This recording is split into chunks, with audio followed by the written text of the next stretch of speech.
ಸಾಕಷ್ಟು ಗೊಂದಲಗಳನ್ನು ಸೃಷ್ಟಿ ಮಾಡಿದೆ.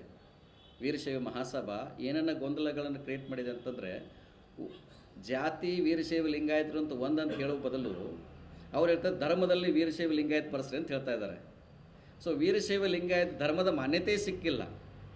ಅಲ್ಲಿ ಧರ್ಮದ ಕಾಲಮದು ಸಮೀಕ್ಷೆ ಅಲ್ಲ ಅಂತ ಮುಖ್ಯಮಂತ್ರಿ ಹೇಳಿದ್ದಾರೆ. ಅವರು ಜಾತಿಯ ಬಗ್ಗೆ ತಲೆ ಕೆಡಿಸ್ಬೋದು, ಧರ್ಮದ ಬಗ್ಗೆ ತಲೆ ಕೆಡಿಸ್ಕೊತಿದ್ದಾರೆ.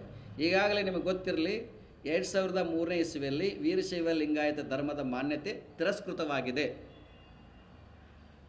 ಅದರ ಬದಲು ಅವರು ವೀರಶೈವ ಧರ್ಮ ಹಿಂದೂ ಅಂತ ಬರಲಿಕ್ಕೆ ಹೋಗಬೇಡಿ, ವೀರಶೈವ ಲಿಂಗಾಯತ ಬರಿ ಅಂತ ಹೇಳ್ತಾ ಇದ್ದಾರೆ. ಆ ಧರ್ಮದ ಪಟ್ಟಿಯಲ್ಲಿ ವೀರಶೈವ ಲಿಂಗಾಯತ ಇಲ್ಲ, ಇತರೆ ಅಂತಿದೆ. ಇತರೆ ಅಂತ ಬಂದಾಗ ಇದು ಕೂಡ ಕೈಯಿಂದ ಬರೆಯುವುದಿಲ್ಲ, ಅಲ್ಲಿ ಡಿಜಿಟಲೈಸ್ ಆಗಿದೆ. ಇತರೆಯಲ್ಲಿ ಇತರೆ ಅಷ್ಟೇ ಇರ್ತೈತೆ. ಅಲ್ಲಿ ವೀರಶೈವನು ನಮ್ಮದೇ ಆಗಂಗಿಲ್ಲ, ಲಿಂಗಾಯತ ನಮ್ಮದೇ ಆಗಂಗಿಲ್ಲ. ಸೊ ನೋಟ ಓಟಿದ್ದಂಗೆ ಅದು ಯಾರಿಗೆ ಲಾಭ ಅಂದರೆ, ಆ ಥರ ಮಾಡೋದ್ರಿಂದ ಹಿಂದೂಗಳ ಸಂಖ್ಯೆ ಕಡಿಮೆ ಆಗುತ್ತೆ. ಮೊದಲು ನಾವು ಹಿಂದೂಗಳು, ಅದಕ್ಕೆ ನಮ್ಮದೆಲ್ಲ ಯಾವುದೇ ಇವತ್ತು ಯಾರು ಲಿಂಗಾಯತ ಧರ್ಮ ಅಂತ ಬರ್ಸ್ರಿ, ವೀರಶೈವ ಲಿಂಗಾಯತ ಧರ್ಮ ಅಂತ ಹೇಳ್ತಾ ಇದ್ದಾರಲ್ಲ, ಅವರ ಜಾತಿ ಪ್ರಮಾಣ ಪತ್ರ ಕೇಳ್ರಿ. ಏನಿದೆ? ಹಿಂದೂ ಲಿಂಗಾಯತ ಅಂತಿದೆ, ಹಿಂದೂ ಲಿಂಗಾಯತ ಅಂತಿದೆ, ಧರ್ಮ ಹಿಂದೂ, ಜಾತಿ ಲಿಂಗಾಯತ ಅಂತಿದೆ. ಅವರು ಕನ್ಫ್ಯೂಸ್ ಮಾಡಕತ್ತಿದ್ದಾರೆ.